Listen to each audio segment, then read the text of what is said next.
We're going to do something new today. We're going to study the Grand Arena defensive meta results so that we can take advantage of the changes with this new Datacron set. Welcome to Still Plays. This is a talk video. Now, this is something that I always do as part of my regular preparation, and moving forward, I think this is going to be a helpful and quick video so that you can all see how I approach studying this, what I'm looking for, what kind of adjustments I'm going to be making, how it's going to inform what kind of Datacrons I'm going after. And immediately after the release of a new Datacron set, there's just some massive advantages for early movers. Those who make the adjustments and capitalize on them sooner, they're just going to pick up holds due to the lack of familiarity with those new Datacrons and also less information on how to counter them. So players are going to go in a little bit more blind. We want to take advantage of that lack of knowledge. Unfortunately, as a part of this, I wanted to show my week 1 results so you could see how some of the teams I was trying functioned, what types of teams were countering them, but that's not available. I do want to talk about a couple of them though, because we did see some themes during that first week. We went 3-0. We had a decent set of opponents. Participation was all over the place. I did see holds with Rey. This Cron here, Fulcrum, trying to see if it did anything with Ahsoka, did not. I was looking at Third Sister and if I could split Ninth Sister because of how strong that Cron is away from Third Sister. That does not look like a viable strategy, so we will be making a change there. Up top, you can see that here I had Fifth Brother, hoping the Ninth Sister Cron was going to be strong enough. Definitely not. I was trying Sortie. You'll see why in a moment, but I got no holds. But I did get holds with Finn, Rey, if you have the Scavenger Rey Cron. That is very powerful, especially since we've been investing in her for Pirate Hondo. In the back territory, I was seeing holds with Lord Vader, and I believe I got a hold with the Trench Cron. We have the Focus Datacron with Trench. This is also how you should be using Trench. If you are not putting Watt there, just don't use them. Because without Watt, Trench is exposed, because Dooku is just going to stealth everybody and you just focus in on Trench and take him out. But with Watt on the field, Dooku is not going to go under stealth, but he will put stealth onto Watt and Trench, and then we start seeing problems, and that's when certain counters start failing. There's some very common easy counters though if Watt is not there. The top performing meta squads, this is from SWGOH.gg. We're not using the paid version, so this information is accessible to everybody. Now the first thing is make sure that you're looking at defense, and now we want to change from the sort from count to hold percent, because count is just a metric of what most people are putting down. That doesn't mean anything useful to us. Hold percentage though is going to show us how effective it is. But there's a cutoff here of 0.5. This is critical because without that cutoff, we're still seeing a certain amount of popular teams. We're not seeing the players who are making early steps towards changing their teams to take advantage of these new Crons. So you can see that between those two settings, the meta squads have changed dramatically. So here's the before. You see one SLKR squad, you see Rey, a lot of the common teams that we usually see, and then we change the cutoff. Now we see the new Datacrons. That's why this is a critical step to take. As a pairing with this video, I did just put out my Datacron video where I break down by tier my thoughts on the new Datacron set, and already I can see that I was wrong on one of them. The First Order Stormtrooper Cron, I put in the lowest tier. I wasn't a believer in it. I thought it was just going to be a little bit of an annoyance, and I'm clearly wrong because it's only a small step below the Special Forces TIE Fighter pilot. But what's nice is the Hux Cron is also doing pretty well, because that is one that I was able to get into my collection.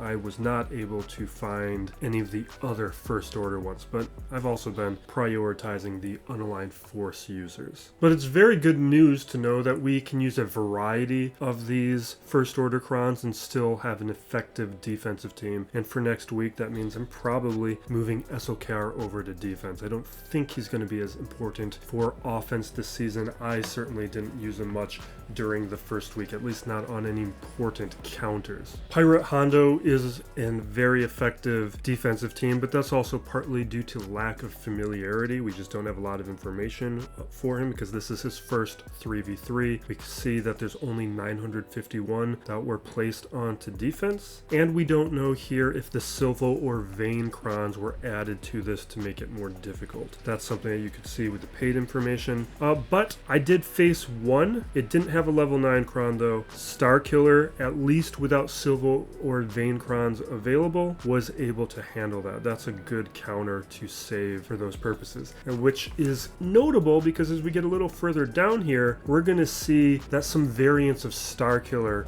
were going to be used on defense and were effective with these unaligned force user crons, but I don't know if it's worth it. You can see it's not even in this section here. The next squad I want to highlight is this JMK Exile squad. Now this was being used last season, but last season I didn't know if it was being boosted because of like the Hoda cron. Now it's pretty clear that this is a very effective defensive team regardless. Now it's a little bit more common at 2000, but compared to a team like SLKR or Lord Vader at 23,000, you can see that a lot of players are still not familiar with JMK Exile, and it's getting a 42% hold rate. I think this is going to be far more common, especially as players get a little bit more familiar with how to handle Rey with Exile, but also we have the unaligned force users being boosted by a Cron this season or the next several seasons, so having Exile there may not be as important. So there's an opportunity to trip up some of your opponents by moving Exile over to JMK. But as far as implementing that though, just keep in mind your offensive strategies, because Rey with Exile is still doing great at 40%. It's basically performing the same. So how you use your Exile, you do have options. There's just a small opportunity to trip up some people by using them in a less familiar situation, because with Rey it's pretty familiar at this point. If you do have Pirate Hondo, it does look like using Silvo and Vane is going to perform better than using Hondo. We just need to keep in mind though that some of that might be because of Crons. Hondo though is just so useful in any number of places. I don't know if I would want to put him under Pirate Hondo if you have other options. Now we see several commonly used defensive teams, a lot of our GLs with Rey, Leia, Lord Vader. Then we have Great Mother with the Night Trooper Cron. I'm kind of surprised this is getting the hold percent it does, because it is still countered by Darth Revan very effectively. I just faced it last week, had no issues with it. I may have faced it twice last week, so to see a 31% hold rate, I guess it's not that common. Like, I was unable to get the Night Trooper Cron. I used all my rerolls trying to get that thing and I could not get it. And you're only seeing 2,000 players placing it onto defense. Now we do have a 30% hold rate on Trench with that focused Cron, and you can see it's the version that I use with Dooku and Watt. I'm sure a little bit further down we'll see what happens if you don't use Watt. Bastila JML is an old team, but I think what happens is, because I know if this has happened to me in the past, is certain teams you haven't seen in a while, so you're unprepared for them, or you even forget in the moment how to handle them. You forget. Sometimes you have success countering a team and you forget that a Datacron influenced some of your counters, and if you don't double check, you can get tripped up. So we're seeing 28% there. It's not one that I would utilize though. Seeing some very strong results with the Jawas. I did face the Jawas last week, but I also had GLs available at that point. It was near the end of the match, so I was able to just crush it with SLKR, so I don't have a informative experience approaching them. Now we're seeing that Night Trooper with Dark Trooper Moff Gideon has been being very effective. I would imagine that's Cron influenced. These next series of characters I want to zoom in for a moment, so we might talk about these for a little bit longer. We've got Crew Darkside Rey with First Order TIE Pilot, so we know the Special Forces Cron is not influencing this. I like to see things like this because it shows you different ways you can use these Conquest characters if you don't have the GL, because I was almost this player. When I saw Darkside Rey coming, I made sure to get SLKR. I only got him very recently. It just happened with Rey. We got Rey a couple weeks ago to add to my roster because those were GLs that I had delayed. But what that meant was, like my Swallow, I had Swallow for, I don't know, like 2 years without Rey, and I got a ton of use out of them. I have a Relic 9 Swallow, and I had no Ray for a long period. It was very useful. So to players who do not have those GLs available, you have opportunities. And if you do have the GL, there are some creative ways we can split up the squads and characters. We can be using SLKR with his Cron, and we could be using like the crew Cron here, for instance, could be utilized, or instead of TIE Fighter Pilot, maybe we're using Special Forces or Hux. We can split up these First Order characters and still have a relatively effective defensive team, not as good as with SLKR, but still with a very respectable hold rate that is also going to be uncommon enough that it might trip up some of your opponents. Next, we're looking at Third Sister. Now, Third Sister, this is one I wanted to know about because as we talked about at the top of this, I was splitting up my Inquisitors to see if we could get an opportunity to use multiple Crons or to take advantage of the lack of data on these teams to trip up some opponents. But we did have some data on this because this is the previous Datacron set. It's a little bit older. Last 3v3 season, so this is season 69. When we look at the results, we go down here and we're seeing we have 9th Sister Cron paired with Grand Inquisitor. We have 3rd Sister, no 9th Sister. We're not seeing the versions of 9th Sister being used, which is one of the reasons why I wasn't using it for the first week. So it becomes a very interesting data point to know that using 2nd and 9th is getting some good results. It's getting the top results of any Inquisitor squad. So that will be a change we are implementing into the defense as well. We talked about this up top with my defense. We have the Finn, Scavray, Zori squad. This is the top performing Zori squad. Still relatively uncommon, only 12,043 seen on defense, but it is a good way to catch sleeping opponents who don't factor in what Rey is going to be doing. Anytime that you can change up a familiar squad, that is an opportunity to get some holds. Now we do have a number of Ahsoka squads here you can see on screen. We have Ahsoka with Exile and Padawan Sabine. We have Huyang and Wat. A little bit further down we have versions with Fulcrum and with Syndulla, and a little bit up higher we have probably the top performing version with Exile and Huyang. But with these results, it's not a big difference, so I think it is just better to keep Exile either with JMK or with Rey, and then you just live with one of these other versions. Now, I did try a version with Fulcrum. I wish I could confirm my results, but I don't believe I got any holds with it. I didn't see a change because I did have a Fulcrum Cron to pair with it. But maybe what I'll do is I will swap out the Padawan, because I had Padawan there because she's an unaligned Force user and I was hoping the level 6 abilities would boost them. Maybe I'll throw in Huyang next week and see if Huyang paired with Fulcrum does a little bit better. Darth Revan with Mission and Zelbar. This team's still performing pretty well at 23%. Relatively uncommon, so there are some unfamiliarity advantages here. I just think Darth Revan's more valuable as a counter for Great Mother right now, that I wouldn't set this until after the Night Sister Crons expire. This next section, just relatively common teams set down on defense with their standard holds, just because they're respectable teams. Nothing too much worth highlighting. We do have Saw with Krex and Luthen being one of the better performing Saw teams. It does impact some counters. We have